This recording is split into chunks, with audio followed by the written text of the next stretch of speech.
Alright, I'm Julio Mejia and I'm going to explain what a primary source and what a secondary source is with, giving an example of each. To begin with, we have primary source.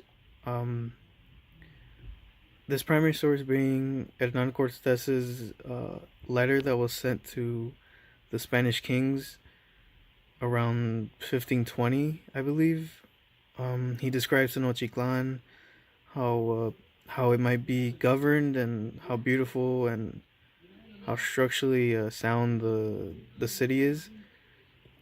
This is a primary source mainly because it's coming from a person that was actually there.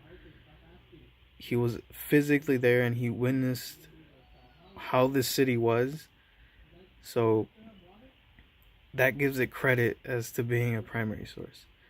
Now, secondary source would be something more along the lines as the book written by uh, Matthew Restall, The Seven Myths of the Spanish Conquest. He talks about how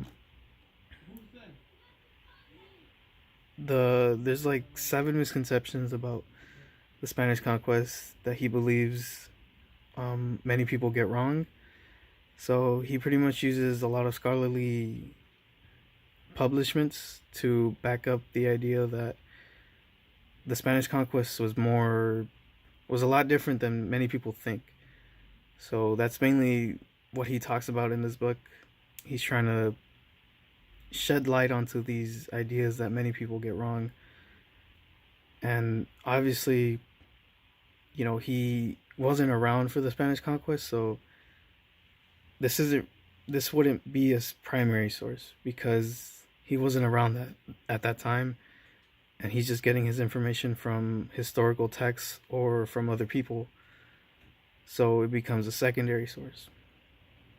So in all, the difference between a primary and a secondary is that a primary is either it's pretty much just a first-hand experience, and secondary source is either from someone that read something and is just regurgitating information that they read or heard, and they're putting it into their own words, or they're putting their own commentary or ideas into the writing. So those are the main differences between the both types of sources.